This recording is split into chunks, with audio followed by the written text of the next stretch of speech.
Welcome to Mega Bids, the deep dive. This is part two of a two-part presentation that we sponsored from Lofeld Consulting, talking about some of the biggest bids today. I'd like to introduce myself. My name is Brenda Christ. I am a Vice President of Lofeld Consulting and APMP Fellow. And with me today is Dana Catalinas, and she is also a Vice President at Lofeld Consulting and a Senior Account Manager. Today, we're going to discuss 4 megabids in depth: MAPS, or the Army Marketplace for the Acquisition of Professional Services; AETC BOS MAC, or the Air Education Training Command's Base Operations Support Multiple Award Contract; CMMARS, the Contracted Maintenance, Modification, Aircrew, and Related Services Contract; and WSMR MSS, the White Sands Missile Range Support Services Contract. And we have some other noteworthy bids we're going to talk about at the end, which will be following in the coming months. Get started today with Army MAPS. It's valued at $50 billion. The Army has told us that the RFP is coming out on April 28th. The competition boasts both full and open and small set-aside options. It's an IDIQ with the NAICS of 541715. It has 10 years total duration. And as you can see, there are some incumbents that are top corporations and heavy hitters. Now, on February 7th of 2025, the Army came out with several RFP drafts that are really quite final in their life cycle. These drafts set a new timeline for an RFP release date of April 28th, as I mentioned earlier, and proposals will be due on May 28th, one month later. The awards will be November 17th, 2025. Now, the RFP is still, it has some work to go. There are still some skeletal sections, especially as it regards the statement of work. But you have very definitive language regarding sections L and M and the attachments 1 through 6. They also added another change document for L and M sections, showing you the difference in their thinking between their earlier drafts and the draft on February 7th. So let's talk about some proposal considerations for MAPS. The first one is that in order to be successful, you must pass Volume 1 Systems, Agreements, and Certification Screening Gate. That is very important. To do so, you must provide quite a few documents about your company, including information about your certifications and your certified systems. Second of all, the proposal must demonstrate exceptional capabilities and support for Volume 2 past performance. To achieve the highest scores as documented in Attachment 5 scorecard, the past performance you present must meet all the criteria and align with the domain areas, which will be technical management, R, D, T, and E, emerging IT, or foundation IT domain on which you're proposing. You must also submit a completed attachment 4, which is a qualifying project form for all the QPs or qualifying projects, and have it signed by a government official to ensure it is complete and accurate. Next, you must earn top ratings on past performance quality. As per the draft RFP, to earn an exceptional rating, your past performance must meet the contractual requirements and exceed many to the government's benefit. The contractual performance of the element or sub-element being evaluated was accomplished with few or minor problems for which corrective actions taken by the contractor were highly effective. So as you can see right there by their language, you must exceed the requirements and show quantitative or qualitative proof that you did so. In addition, you must earn top scores for retention. The government will evaluate the QPs to determine the retention rate. The retention rate is going to be determined by the number of employees at the end of the contract minus the number of new employers within the period of performance divided by the number of employees proposed at the start of that period and multiplied by 100. So they're very, very serious about your retention rate. So make sure you get them some accurate data as per their formula. Also, make sure that you're 100% compliant with all their instructions and requirements. Okay, so MAPS is now about a month away. So I believe most of you are probably in the review cycle right now. So I really suggest you look at all the instructions, make sure every I is dotted, every T is crossed, and there is absolutely no way that they would eliminate you during the Volume 1 review, and that you're going to have the highest marks during the review of subsequent sections. So let's take a look at some proposal risks regarding MAPS. And the first of all, we've already talked about the first one is the failure to meet the gate criteria, for which I believe you need a very serious pre-proposal compliance audit. And number 2 would be non-compliant filing names and organizational file formats and structure. Please, proposal managers, create a very detailed compliance matrix. I also suggest you have a document checklist ready, so when you go to submit all these documents to your contracts manager, who will ultimately submit them to the government, that they are in 100% compliant and follow all the instructions. The number 3 risk here is misaligned past performance or QP examples. Now, as you can see on attachment 5, you're going to earn a lot of your points through this attachment. So you want to make sure that you have carefully reviewed all of your qualifying projects to ensure that the data is correct, to ensure that your CMMARS you want the highest CMMARS you can possibly get, because you will be graded on that. You also want to verify your NAICS code alignment and, get those PPQs assigned if CMMARS are not available. So I have a few more risks here. One thing you don't want to do is overlook the scoring strategy. This is a points-based competition. Only the top 20 scores per domain will advance to the finals and get a contract. So you want to maximize every single point. And so use your scorecard proactively to make sure you're maximizing your points. Now, I would say that you'll need at least 90% or more of those points if you want to qualify for an award. Also, for teaming partner experience, the RFP states that the offer may not use QPs of their teaming partners. So make sure you've eliminated that. Risk number 6 is misunderstanding the role of the final gate and the door review. Even top scores will be eliminated from the final gate review due to DORA's responsibility determination. I also want to make sure that you know that DORA is a bot that is going to be helping with this final scoring.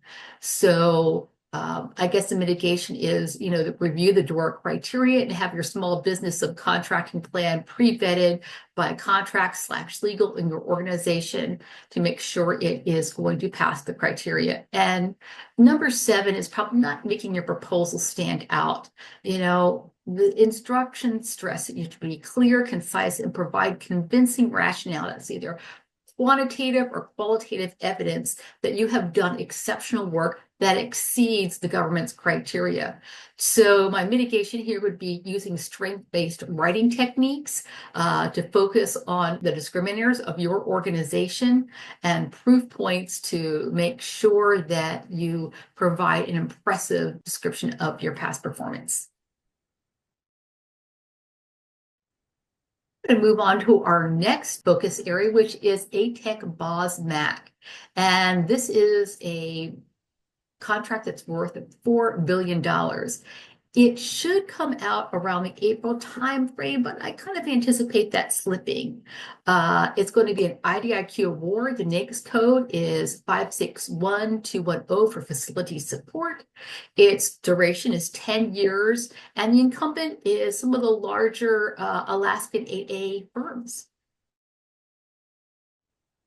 Go over a little bit of history. Right now, if you're working towards your draft of your proposal response, there is a draft PWS that was released on January 8th, 2025. Before that, we have a couple of other documents that might be of note to you. There was a ATEC BOS Industry Day survey that people would have submitted. I always also look very carefully at the questions and answers that were released on September 10th, 2024. There was an industry day on August 15th, 2024. And previous to that, there was another PWS and a draft RFI. So let's talk about some of the key takeaways from AETC BOS MAC. Let's talk first about the acquisition strategy, which is in development. The government is still finalizing its acquisition strategy for awarding the AETC-wide multiple award contract MAC for base operation services. The selection criteria at the MAC level are still undetermined, but the LPTA, or lowest price technically acceptable contracts, are not anticipated at this level. So task orders under the MAC may be evaluated using different acquisition strategies along the best value continuum. So let's talk about the best trade-off considerations. The government has not explicitly stated that a best value trade-off approach for the MAC, but it is considering multiple acquisition strategies at the task order level. The evaluation factors that may be given additional weight are still to be determined, so hopefully we'll hear about them soon. The price will not be evaluated at the MAC level, but could be a factor, of course, in task orders. The next topic is subcontracting and small business considerations. The government has not yet finalized subcontracting goals, including the Ability One subcontractor goals. The contract is currently 100% set aside for small business, with one base awarding under a competitive 8A set aside. There's no indications of plans to expand to other small business areas like woman-owned or hub zone at this time. So let's talk about the scope and the task order structure. The task orders will not cover all 21 service areas at once, of course. Instead, they will be structured based on individual base needs. The scope of the MAC will be limited to the 5 ATEC bases, with the opportunity for other ATEC bases to issue task orders, of course. And as I mentioned before, there'll be a 10-year duration for the contract. Okay, next topic is industry engagement and the solicitation timeline. A draft solicitation is expected in Q3 of fiscal year 2025. So right now, they're kind of not too firm on the date yet. But I think Q3 is a good target. The government is open to industry discussions up until the RFP is released, so you have time to talk with them. Next topic, past performance and vendor pool considerations. The past performance evaluation criteria are still being evaluated, and past performance will be evaluated at the MAC level, but may not be required at the task order level. That's still a TBD. There's no restriction on vendors submitting past performance from non-U.S. Air Force projects and contracts. That's a plus. Teaming and joint ventures will be allowed with contractors eligible for multiple pools if requirements are met. So let's talk about technology and their innovation expectations. The government is seeking innovative approaches, of course, that improve efficiency and reduce costs, but is not planning any type of standardized government engagement process or integration with DAF-wide platforms like MyFSS. There's no specific emphasis on Microsoft PowerPoint platform or products, which is interesting. Other notable considerations: existing BOS contracts will remain in place.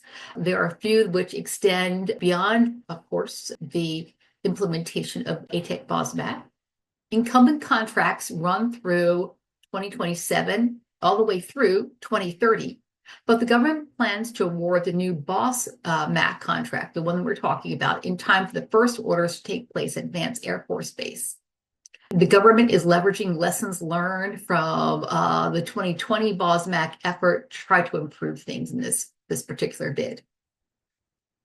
So right now, the government is open to industry feedback before the final RFP is released. So it's good to pitch your ideas. Be prepared for best value evaluations. Consider teaming because they are open to different teaming arrangements here. Continuously monitor your subcontracting goals here. You might need Ability One support. Plan for a long-term commitment. This is 10 years.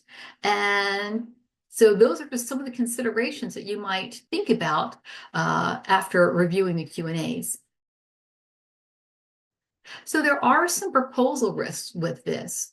First, it's a massive scope for base operations, and few companies have the capability to perform all of these services. So teaming will be very important. Next year, as I see compliance with so many types of different standards, DoD, Air Force, OSHA, EPA, and others.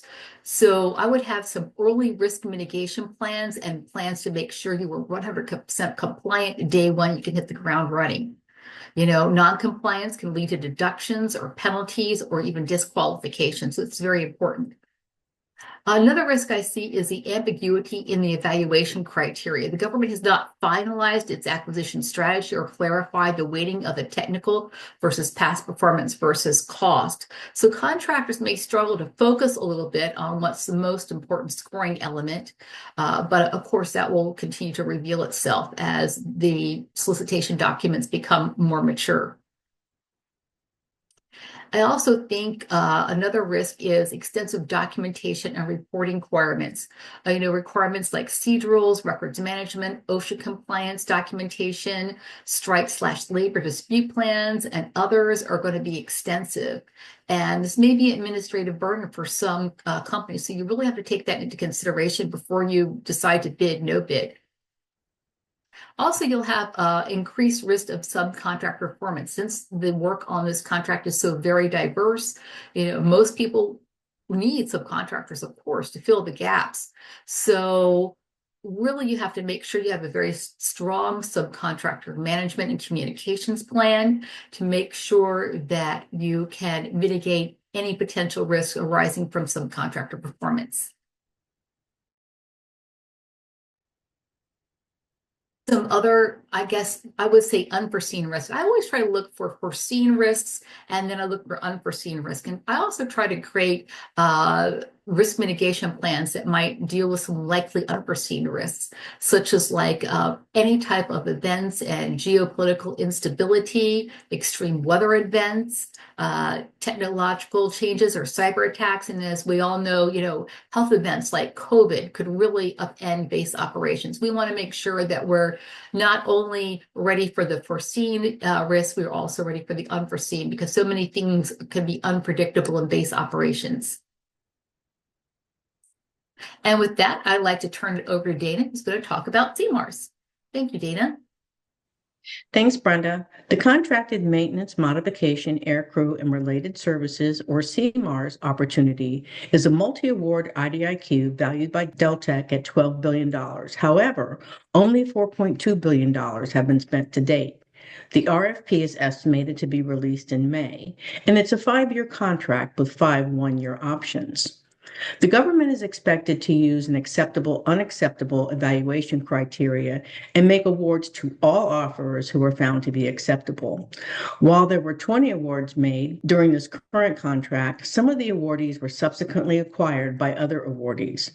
The incumbents are Northrop Grumman, L3 Harris, Adams Communication and Engineering, Boeing, Aircraft Readiness, Leidos, ASET JV, Amentum, AAR Corporation, M1 Services, Innovair, Albit Systems, Ulista, and Raytheon, or B2X.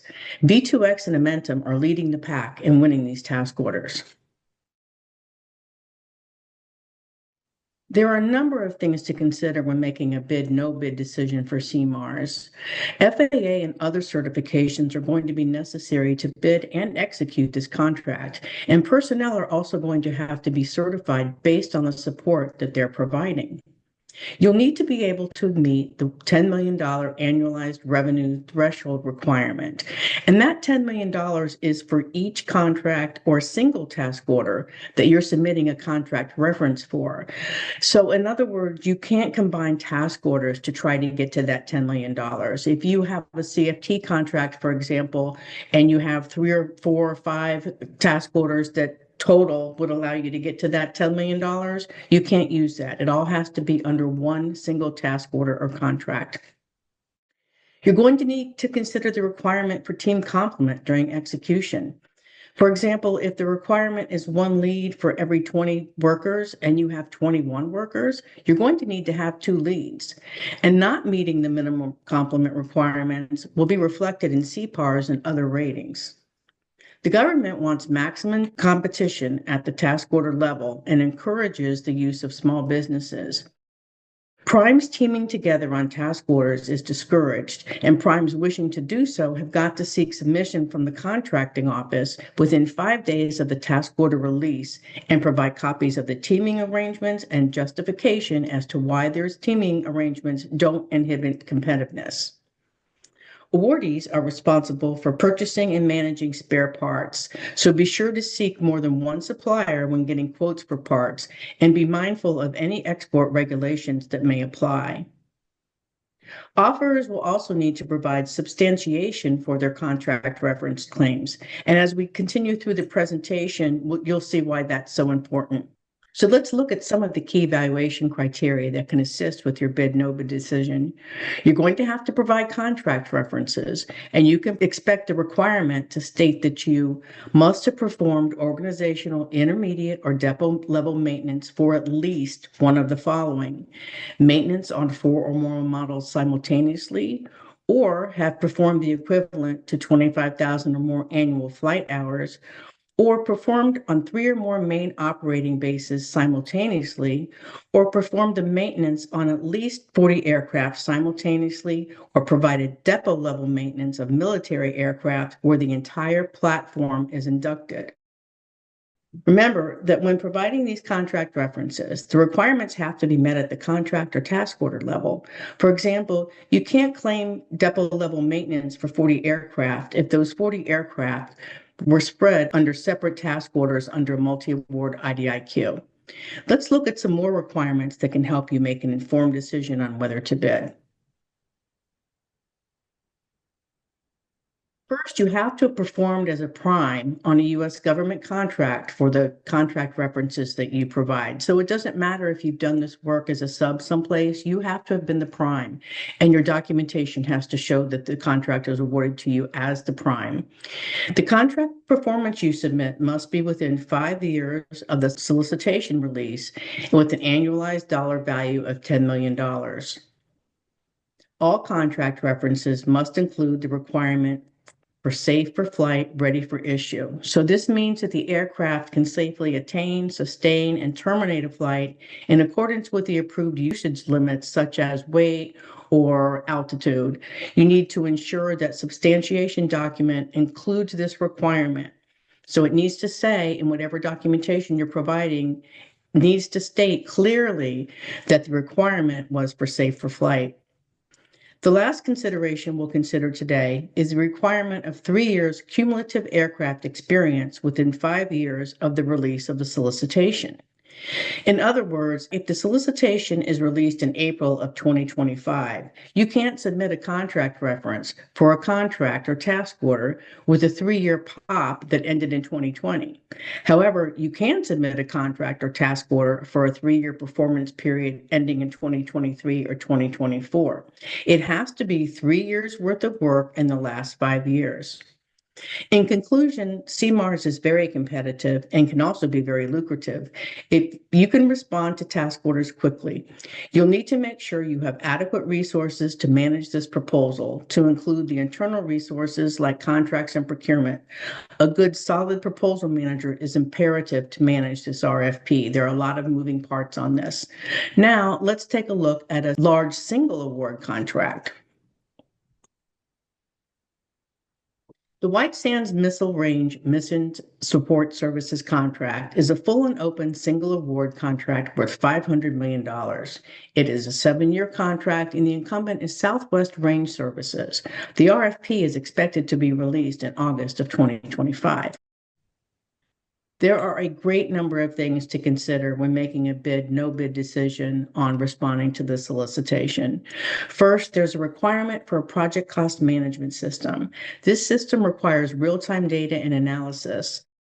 Further requirements can be found in the previous solicitation, but the contracting office has not advised whether those requirements will remain the same and cannot commit to whether or not they'll be releasing a draft L&M that could provide more information. And by the way, the contracting office has also stated they will not issue a draft RFP. In addition, offerors will be required to make an oral presentation. This presentation will consist of an executive summary overview and demonstration of the project cost management system being proposed for this contract. Offerors will not be scored on the executive summary portion, but will be scored on the presentation of the project cost management system. I can't stress enough the importance of preparing now for the orals. You need to make sure you have the right people and that they're comfortable presenting and that they can answer questions confidently. Sometimes we have program managers who are excellent at their jobs and they know the work inside and out, but they may need a little coaching. So you might want to consider bringing in an orals coach to help your team get through the orals presentation and feel fully prepared. Offerors are responsible for all equipment, supplies, transportation, tools, and materials used in this contract. And there's a 24-hour notification requirement that must be met to ensure successful execution. If requested, you need to make sure you can provide personnel, supplies within 24 hours of the request from the contracting officer. Offerors will also have to provide fabrication services for parts and supplies. And this is an area that you might want to consider using a small business in. There are a lot of small businesses out there, and all they do is fabrication. And this could help you meet your small business goals. A key requirement that should be of some concern to everybody because of the safety issues is the requirement to support the ammunition supply point. The key here is to be able to provide and sustain a workforce with the skills, knowledge, certification, and training to perform the handling, storage, receipt, and shipping of ammunitions, armaments, and explosive devices that are required to support this requirement. Now, this is a critical requirement. It may be something that you want to keep in-house and not subcontract out. If you do subcontract this, you need to make sure that you've done a very, very thorough vetting on this. Safety is key at White Sands. It's their biggest concern. It's safety.